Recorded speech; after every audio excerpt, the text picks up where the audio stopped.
I swear to God, my phone exploding at 3 a.m. wasn't supposed to change my entire damn life. But that night? Yeah, that night flipped everything upside down. I shot awake to the ringtone, heart punching my ribs.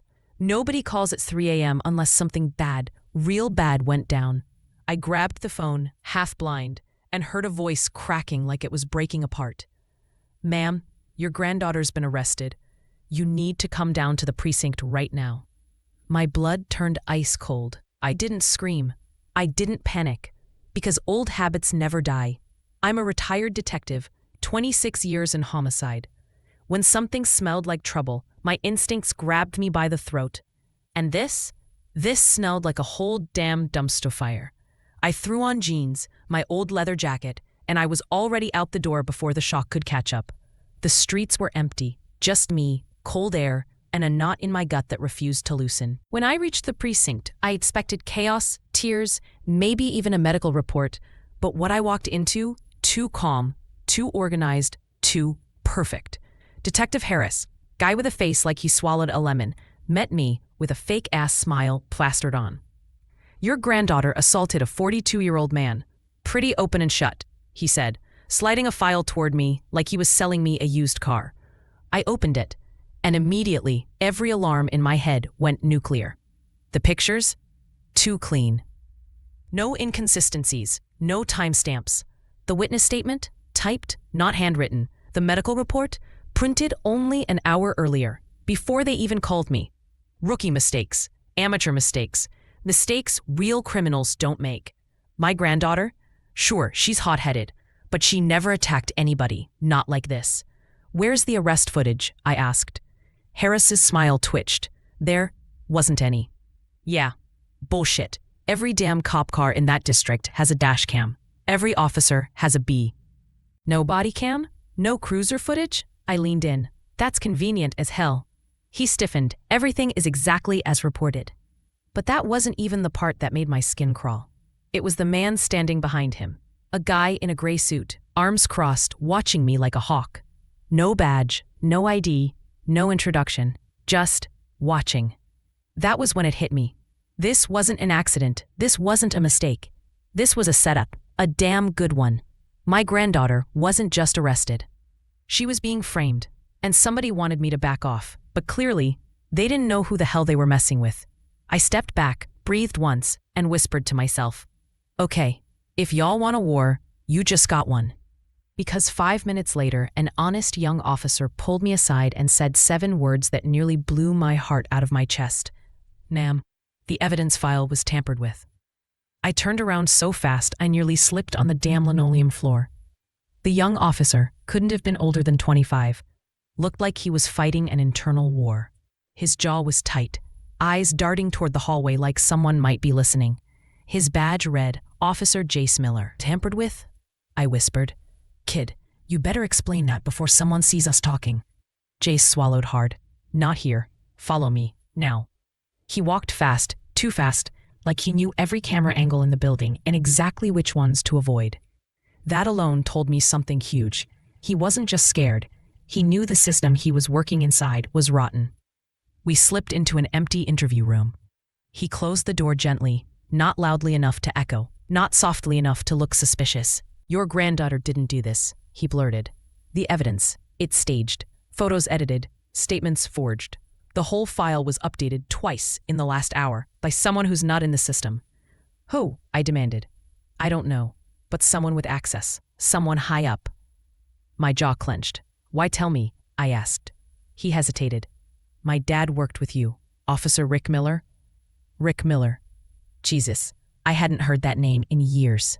One of the good ones. A rare breed of cop who wouldn't take a bribe even if the devil himself handed it to him in cash. He always said you were the kind of detective who never backed down. He said if I ever saw something crooked, I should come straight to you. I felt something tighten in my chest. Not pain, not fear. Something like loyalty waking up after a long sleep. Jace tapped a folder against the table. "And there's more, way more." He opened it. Inside was a printed log, digital entries from the precinct's evidence database. Only one thing mattered. The footage file from the arrest. Bodycam_48A was listed as uploaded, then deleted, then replaced with a blank file, all within 3 minutes. Someone wiped it, he said. Clean. And the ghost who's doing all this? I asked. He handed me a still photo from a security cam. Blurry, but clear enough. The man in the gray suit. The same guy who'd been watching me earlier like he wanted to carve something into my skull. No badge, Jace said. No name in the visitor logs, but he has access to the server room and the evidence lockers. My stomach dropped. That wasn't just corruption. That was organized corruption. This guy, is he connected to the victim? I asked. Jace looked up, and the fear in his eyes told me everything I needed to know before he spoke. He's not just connected, he whispered. He's the victim's brother. Oh hell no. That meant motive, pressure, money, influence, a whole damn cover-up machine.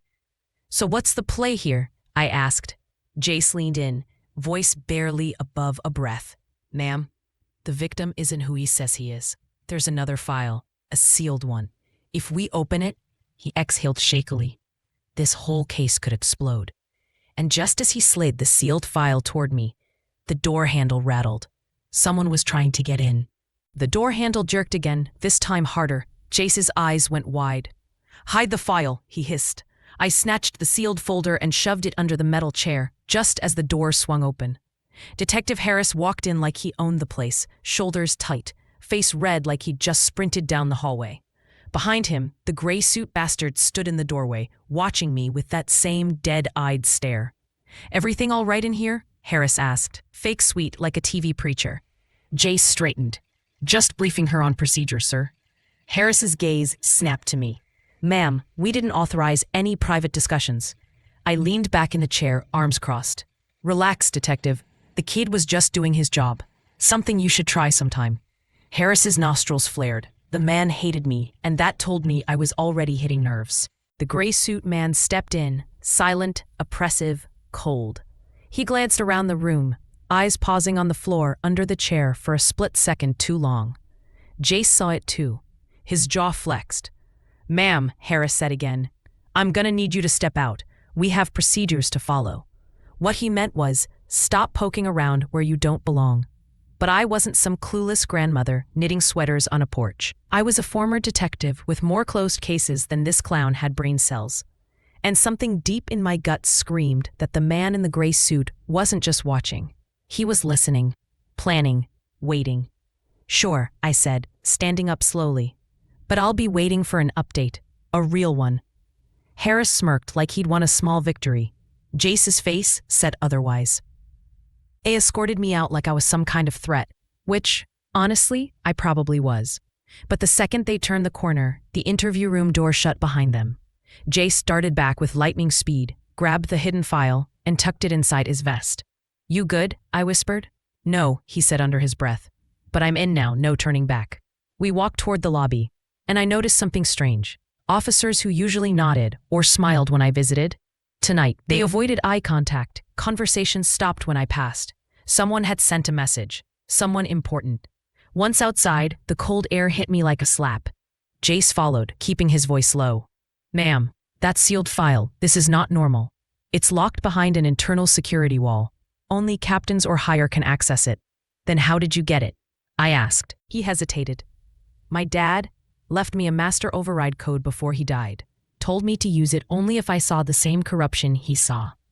That hit me hard. Rick Miller had been investigating something when he died, something he never got to finish. Ma'am, Jace said, pulling the folder half open. This file, it shows the victim's real identity. My heartbeat climbed straight into my throat. Who is he? I asked. Jace flipped the first page toward me under the streetlight. The victim, Greg Sanders, was actually Elias Donnelly, a known enforcer for a private security firm tied to witness intimidation, extortion, and political bribery. And my granddaughter? She was listed in a different database as a potential leverage target. I felt my stomach drop. This wasn't a random assault. This was planned, targeted, deliberate. But why her? I demanded. Jace flipped another page. And there, right there, in black and white print, was the answer that made my blood boil hotter than anything ever had in my life. She witnessed something 6 months ago. something she wasn't supposed to see.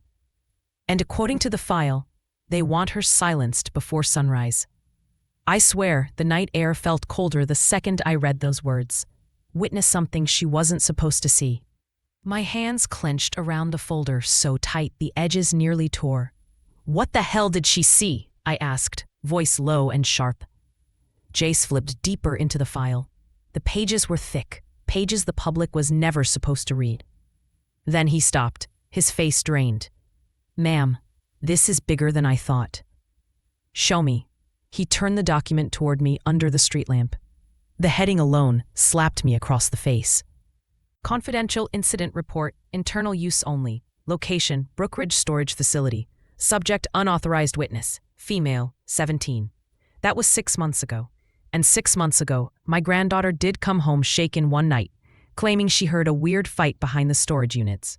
But she brushed it off, said it was probably nothing. I should have pressed her. I should have asked more, but I didn't. And now that mistake might cost her life. What did she see? I pushed again. Jace pointed to a paragraph. She saw Elias Donnelly and another man unloading bags. Not equipment, not boxes. Bags that were later linked to a corruption case involving stolen IDs, bribery cash, and, he paused, and illegal surveillance gear. My entire body froze. Then the worst part hit me. Wait, I said. How did she see this? The storage units are locked at night. Jace's expression darkened. She was with a friend. A guy. They were hanging out. He dropped something behind the units, went to pick it up, and her flashlight caught the two men unloading the bags. I blinked. Who was the friend? He hesitated. His name is Kyle Thatcher. Kyle, my granddaughter's ex. Something in my stomach twisted into a knot. You're telling me Kyle found this too? Where the hell is he now? That's the thing, Jace said, voice dropping. He left town a week after the incident. No forwarding address, no social media, nothing. Vanished. Like he knew what he saw. Like he ran before they could use him too. I exhaled sharply. Jesus Christ. But the file wasn't done torturing me. The next page showed photos, grainy surveillance shots of my granddaughter near the storage units. Someone had been watching her, even back then. Every instinct in my body ignited. They targeted her for months, I whispered. They waited. They watched. And now they framed her to shut her up. Jace nodded. And Elias Donnelly? He wasn't attacked. The medical report was fabricated. He staged his own injuries. So the bastard wasn't a victim, he was a damn actor. Ma'am, Jace whispered, they're going to make a move tonight. If they can't convict her, they might try to move her to a different facility for safety reasons. And once she's transferred, she disappears. I finished. Gone. No trail, no body, no answers. My pulse hammered. This is a kidnapping disguised as justice. Jace nodded. That's why we need to get to her before they do. What do you suggest? He took a deep breath. We break into the restricted evidence wing. The original Bodycam footage is still there somewhere. If we get it, we blow this case wide open. I stared at him. You know that's illegal. So is framing a teenager. Fair point. He took out a small keycard from his vest pocket. Metallic, scratched, old. My dad gave me this.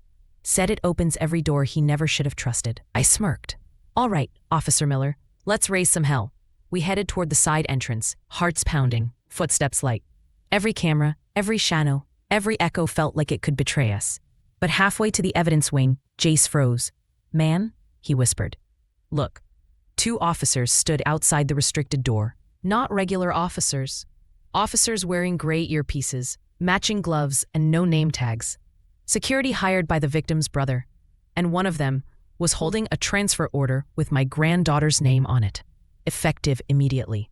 And the second I recognized the signature on that order, my blood ran ice cold, because it belonged to someone I once trusted with my life.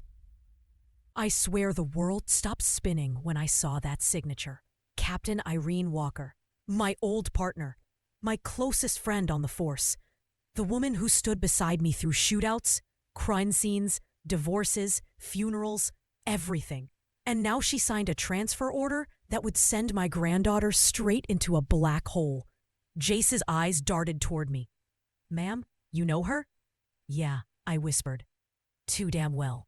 But my shock didn't matter right now, because the two men guarding the door weren't regular cops. They were private contractors.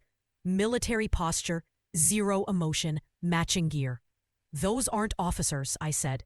"They're hired muscle." Jace nodded. "Probably brought in to move her quietly." My jaw clenched.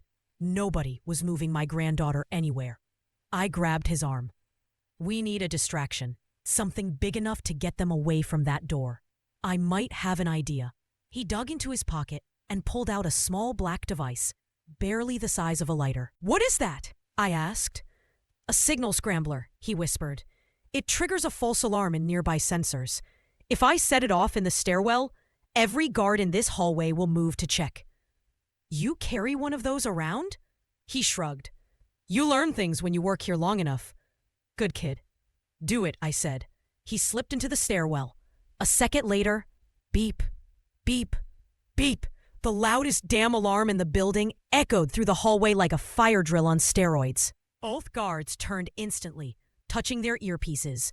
"Zone 3 disturbance," one said. "Move." They hurried off, boots pounding the floor, leaving the restricted evidence door unguarded for the first time all night. Jace rushed back, breathing hard. "That bought us maybe 2 minutes. That's all we need." We swiped the master key card. Click. The heavy lock disengaged. Inside, the restricted evidence wing was colder than the rest of the precinct. No windows, metal shelves, nothing but the hum of servers and the buzz of fluorescent lights. Jace led me straight to a computer terminal. "This system keeps shadow copies," he said. "Even if someone deletes footage, the server still stores the original version. Somewhere." "Then find it," I urged. He typed fast, way faster than any rookie should. Lines of code scrolled across the screen. File after file popped up. Bodycam _48A. Deleted, corrupted, missing. But then, "Wait," he whispered. "Look, there's a hidden mirror folder." My heart knocked against my ribs. "Open it." He clicked. And there it was. The original Bodycam footage. Untouched, time-stamped, real. I felt my knees go weak. "Download it," I said. "Right now." He inserted a flash drive and hit copy. 37%, 52%, 68%, 92%. Just when it hit 100%, the hallway outside filled with footsteps. Not walking, running. Jace's face went pale. "They're coming back already. Someone figured out the alarm was fake." He yanked out the flash drive. We sprinted toward the back exit of the evidence wing. But before we could reach the door, a voice echoed down the hall. "Stop right there!" We turned. And standing there, gun drawn, jaw clenched, was Captain Irene Walker herself. Her eyes cut into me like blades.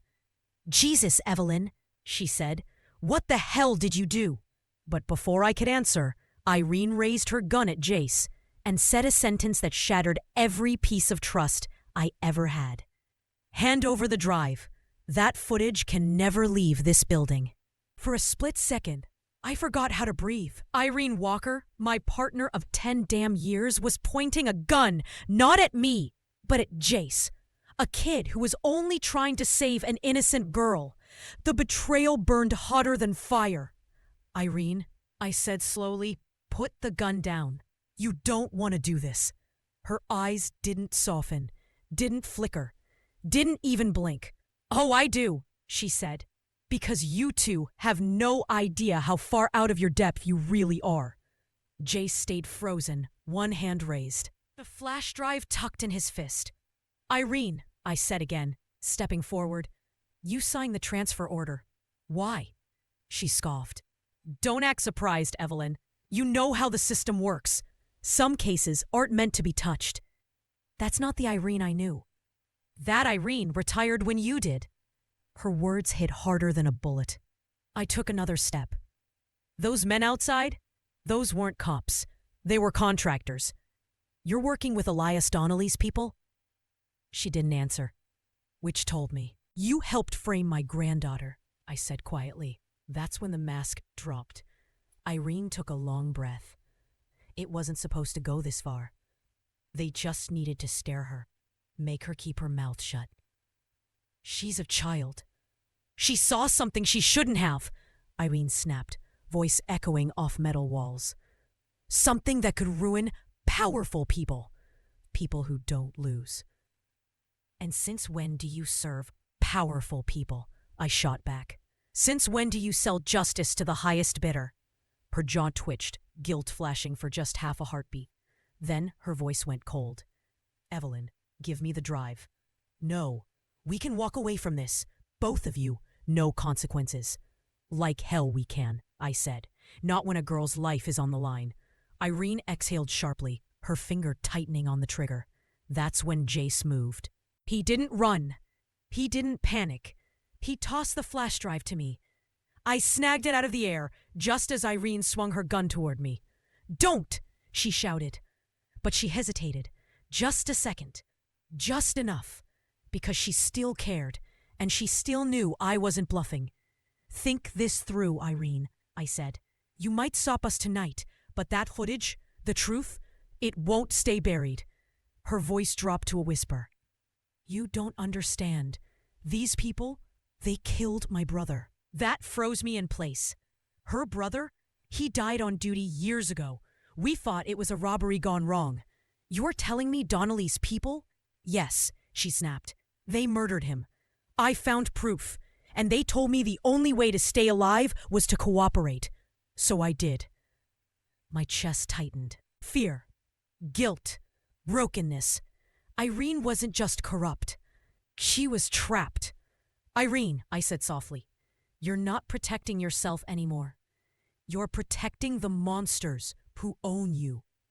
Her voice cracked. I don't have a choice. You do now, I said, holding up the flash drive. Come with us. For a moment, just one heartbreaking moment, she actually considered it. Then her expression hardened. I can't, she whispered, and you're not leaving this building. She raised her gun again. Bam! A gunshot exploded through the hallway. I felt the air shift. Metal fragments ripped off the doorframe behind me. But it wasn't Irene who fired. It came from behind us. Jace spun around, eyes wide. Standing there, silhouetted in the doorway, was the man in the gray suit.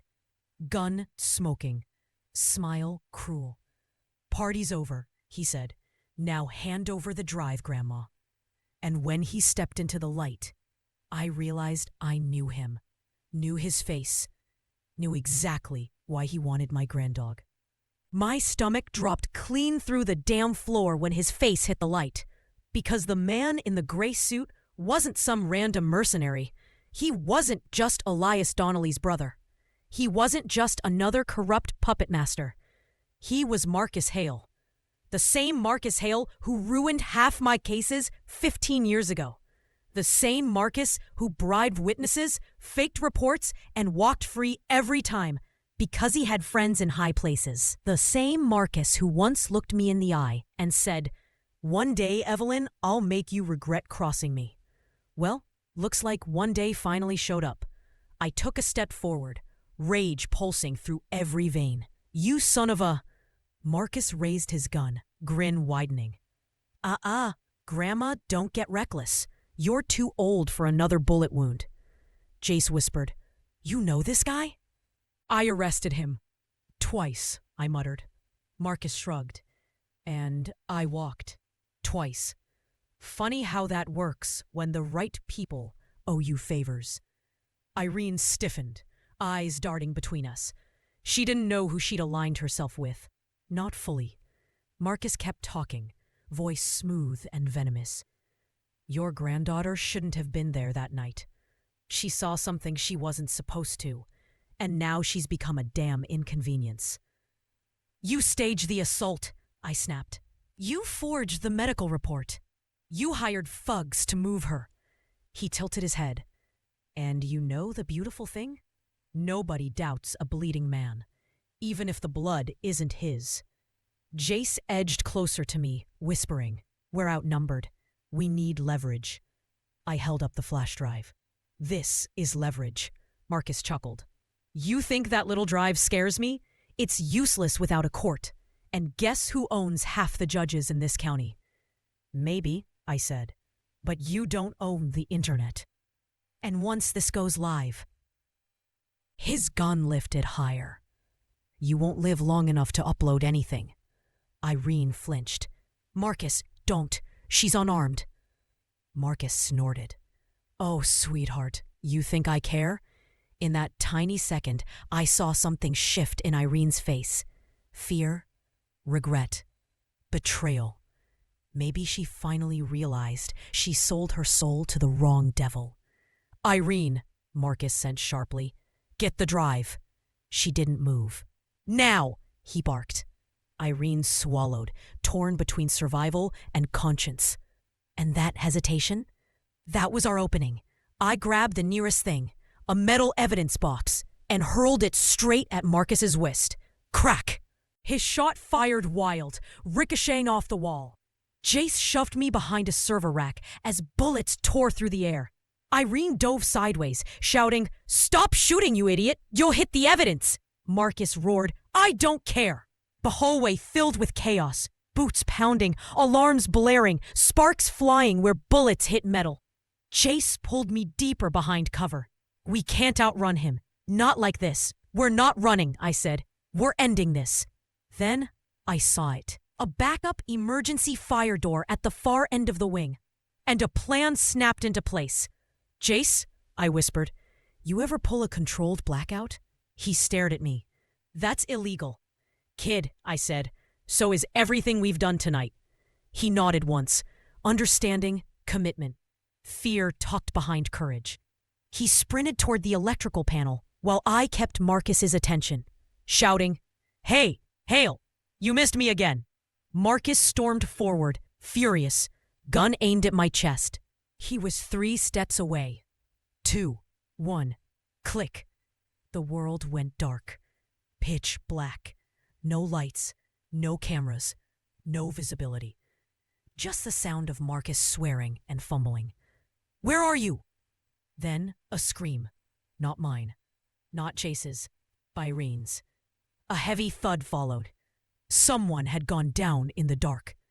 And when the emergency lights flickered back on, the person lying on the floor wasn't Irene.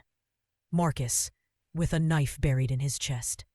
I don't know if it was instinct, adrenaline, or pure grandma rage, but the second Grant lunged toward me, I snatched the flash drive and shoved it down my boot. He didn't notice. He was too busy grabbing Jace by the collar and slamming him against the wall. Kid, Grant growled, you should have kept your nose out of this. You think you're some kind of hero? You're nothing. A pawn in a game too big for your pay grade. Jace resisted, barely, but Grant was built like a brick wall with a gun. I stepped forward, let him go. Grant smirked. You gonna stop me, Grandma? Don't test me. He laughed, slow, mocking, the way predators laugh at prey they think is already dead.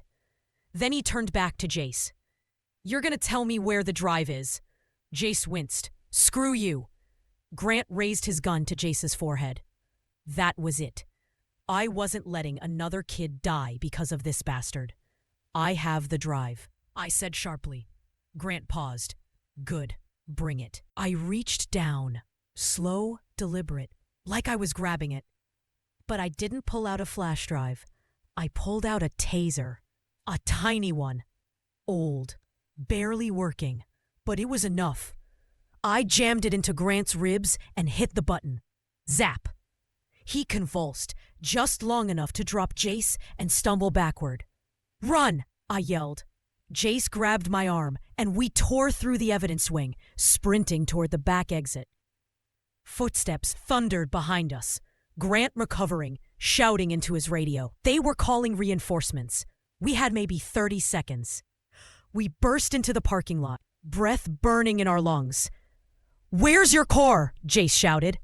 Right there. We dove into my old Ford and I jammed the keys in. The engine coughed. Then coughed again. Jace stared at me. Tell me this thing works. It works. It's just cold. I slammed the gas. The Ford lurched to life like an old dog waking up pissed off. We peeled out of the lot just as 3 black SUVs turned the corner behind us. "They're following," Jace yelled. "No kidding!" We sped through the empty streets, tires screeching, snow kicking up behind us. My hands shook, but my mind was sharp. Every instinct from every chase I'd ever been in snapped awake. "We need somewhere safe," Jace said. "There isn't anywhere safe," I yelled back. "Not until we get this footage online." He blinked. "Online? You mean like—" "Exactly. Once it's public, they can't bury it." I whipped into a side street and screeched to a stop behind an abandoned laundromat. "Give me your laptop." He pulled it from his backpack, hands trembling. We loaded the flash drive. The footage opened, and both of us froze. It wasn't just Donnelly assaulting my granddaughter. It wasn't just him staging his injuries. It was the entire setup. The van, the other men, the storage unit, the bags, the money, the threats, and my granddaughter begging them to leave her alone. Then something worse, something none of us saw coming. At the end of the footage, a 4th man walked into frame. Expensive shoes, black gloves, and a voice I recognized instantly. "Make it look like she attacked him. She won't talk after tonight." Jace's face drained of color. "Is that?" I nodded, stomach dropping into hell. It was the mayor. The same damn mayor who gave speeches about protecting the youth. The same one who visited my granddaughter's school last year. And the same one who would do anything to protect his empire. Jace whispered, "If we leak this, the entire city burns." I closed the laptop. "Good," I said. "Let it burn." But before we could upload the footage, a gunshot shattered the back window, and Grant's voice echoed from the darkness. "Step away from the laptop, or your granddaughter dies tonight." Truth has a strange way of exploding when people think they've buried it deep. And that night, it blew the whole damn precinct wide open. The moment the captain ordered the room cleared, the entire squad felt the tension shift. Officers exchanged glances, some nervous, some annoyed, some pretending nothing weird was happening. But everyone knew something wasn't right. Detective Cross stayed seated, jaw tight, eyes sharp. Lieutenant Ramirez stood behind him with her arms crossed, glaring holes through the captain's skull. And Grandma Evelyn? She didn't flinch. She didn't blink. She just stared at the captain like she was reading his entire soul in real time.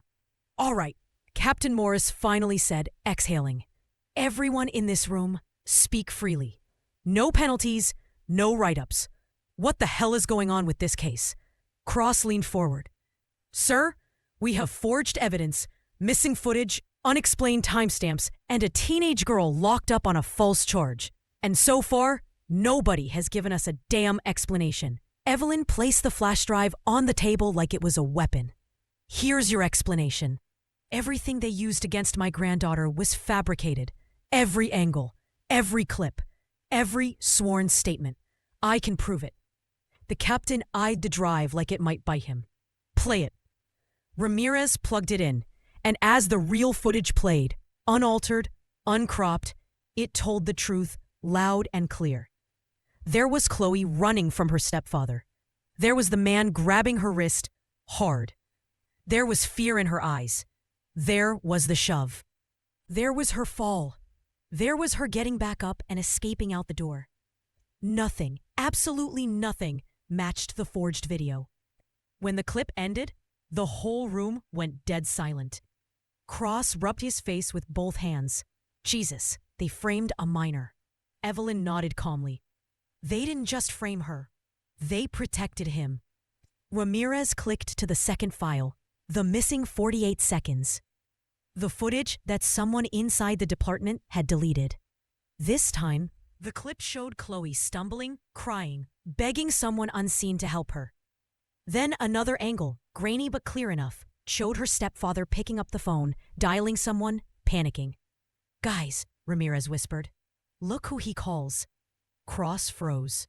No way. The captain leaned closer, eyebrows narrowing. "You have got to be joking." On screen, the caller ID logs popped up. The stepfather hadn't called 911. He hadn't called a lawyer. He hadn't even called his wife. He called someone inside the precinct, someone ranked high enough to override footage storage, someone high enough to bury evidence without paperwork. Captain Morris slammed his hand on the table. "I want that person named, right now." Ramirez scrolled. Cross clenched his jaw. Evelyn? She already knew. Her face said it all. "You're not gonna like this, Captain," Cross muttered. Ramirez swallowed hard. It was Lieutenant Harris. Silence. Thick, heavy, dangerous. The captain sat back slowly, face pale. Harris wasn't some random cop. He wasn't a desk sergeant. He wasn't a newbie. He was one of the captain's closest friends. Evelyn leaned in, voice low but sharp enough to cut steel. "You ready for the real truth now, Captain? Because this whole case, this whole cover-up, goes way deeper than one dirty lieutenant." I swear, the air inside that interrogation room felt radioactive. The moment Grandma Ruth stepped in, ex-detective posture, spine straight, eyes locked like a sniper. The two officers froze.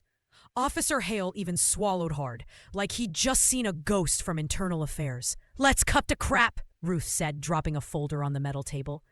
"I know what you did with the footage." Hale blinked. "Ma'am, I don't—" "Don't lie," she snapped. "You edited out 48 seconds. The exact 48 seconds where Greg attacked my granddaughter." The room fell silent until a soft tap-tap at the door. It was Officer Elena, the honest cop who'd been secretly helping them. She stepped in, not even asking permission. "Captain wants answers," she said, shutting the door behind her. "And Ruth's got proof." For a moment, the corrupt duo, Hale and Simmons, tried to act cool, but the cracks were already spreading. Their eyes flicked toward each other, silently trying to figure out how much Ruth knew. Ruth leaned forward. "You messed with the wrong family, and you messed with the wrong grandma." Elena placed a printed still frame on the table. The photo showed Greg, bloody, drunk, and definitely the aggressor, lunging at the granddaughter with a broken liquor bottle in hand. Hale's jaw locked. Simmons looked like he wanted to melt under the table. "Where did you get that?" Hale barked. Ruth smirked. "From the original camera. The one you idiots forgot about. The backup unit above the stairwell." Boom. "They didn't even know that camera existed." Elena added, "Ruth found it. All I did was pull the files." Simmons grabbed the chair. "Listen, this wasn't our idea. Greg's mother—" Hale shot him a deadly look. Too late. Ruth tilted her head. "Ah, so now we're talking."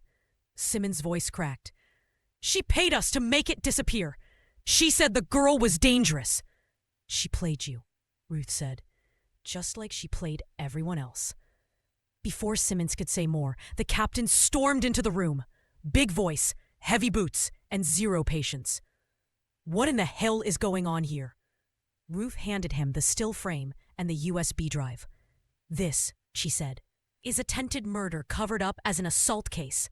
Elena crossed her arms. "Sir, I believe our colleagues tampered with evidence." Captain's face went red instantly.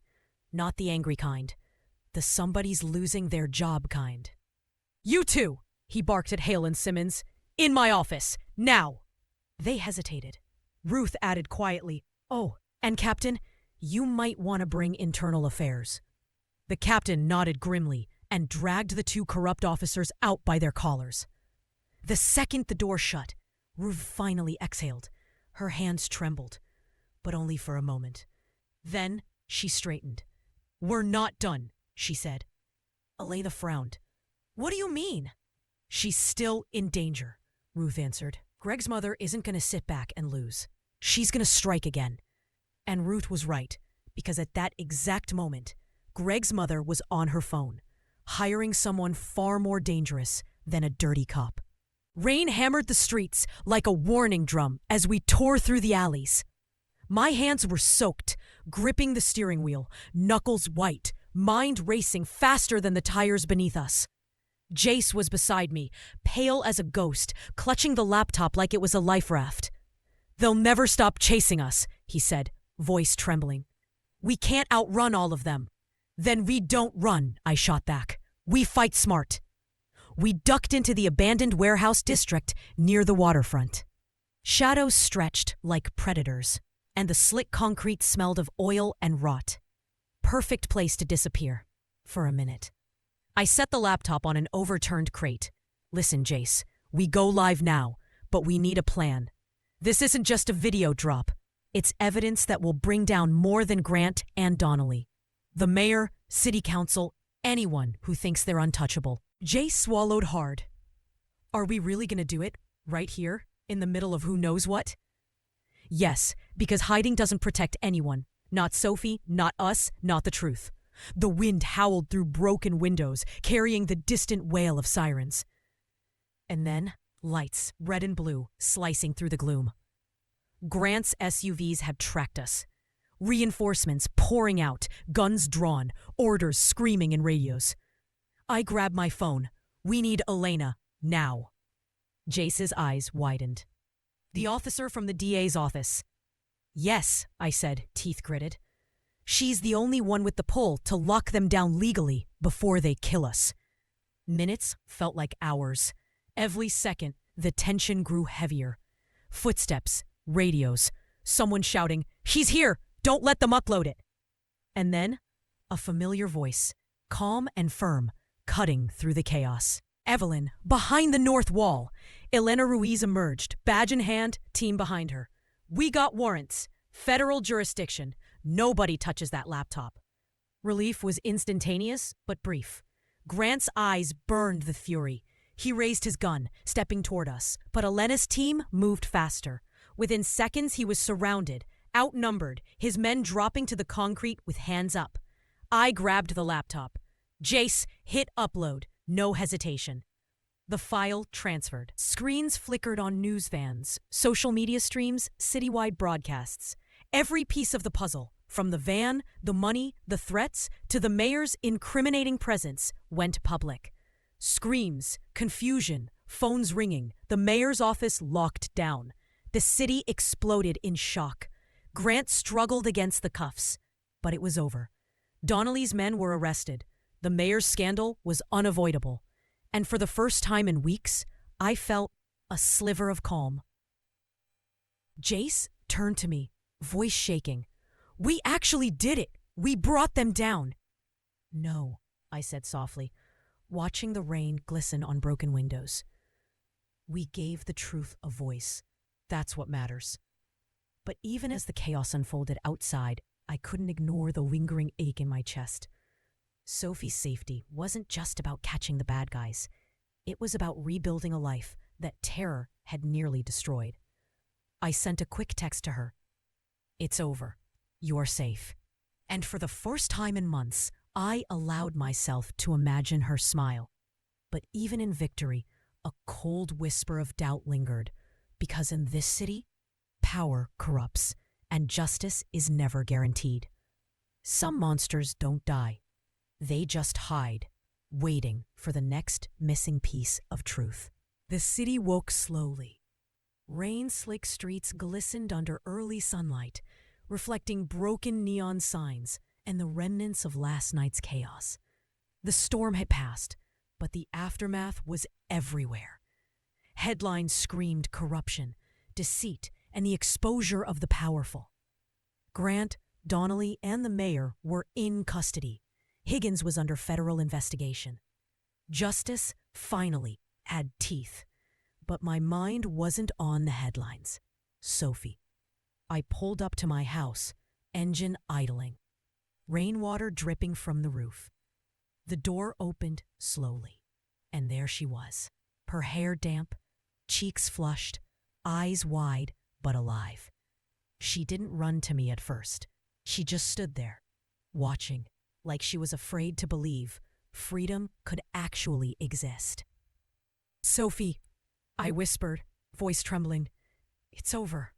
She blinked, then rushed forward. We collided in a hug so tight it felt like it could hold together all the shattered pieces of the past weeks. I thought I'd never get out," she stammered. "You're out," I said, stroking her hair, "and I'm never letting anything like that happen again." But weeks that followed were a blur of recovery. Sophie moved in with me permanently. We planted camellias and rhododendrons in the backyard, each flower a symbol of resilience. We laughed over small things, cooked meals together, and slowly, painstakingly rebuilt trust. Karen's journey back was harder. She came with letters first. Real letters, filled with honest apologies and acknowledgments of her failures. Sophie read them quietly in the garden, hours passing in silence before she finally nodded. It wasn't forgiveness, not yet, but it was a start. We didn't dwell on what could have been. We focused on what was. Sophie returned to school, this time studying pre-law, her eyes alight with purpose and determination. She wanted to be a voice for those who couldn't speak, to fight the silent monsters hiding behind power and influence. Elena Ruiz became an ally, mentor, and friend. Together, we ensured that the DA's office remained vigilant, that no evidence could be buried again, and that no kid had to fight alone. One evening, we sat on the garden bench, watching the sunset paint the sky in bruised purples and golds. Sophie sipped tea, her fingers tracing the letters Karen had written. "Grandma," she said softly, "I'll never forget the 48 seconds that changed everything." I smiled, pouring my own cup. "Neither will I, baby. But it taught us that truth, no matter how hidden, no matter how dangerous, always finds a way." There was still darkness in the world. There always would be. Missing seconds, closed doors, and the people who thought they were untouchable. But there was also light, courage, resolve, and the knowledge that even in the deepest storm, a person willing to answer the phone in the middle of the night, to fight through the rain, and to stand for the truth could make a difference. Sophie looked up at me, fire in her eyes, but now that fire was tempered with steel. "What happens next, Grandma?" I took a deep breath, smiling through the exhaustion and relief. We live, we fight, and we make sure the next story is ours to write. The rain had washed the streets clean, but more importantly, it had washed away fear, leaving behind a world where the brave could still stand tall. I held Sophie close and said, "Now it's our time to be the heroes of our own story." I saw that same burning spark in her eyes return, and I knew, no matter what storms come, as long as we stand together, no darkness could ever stop us.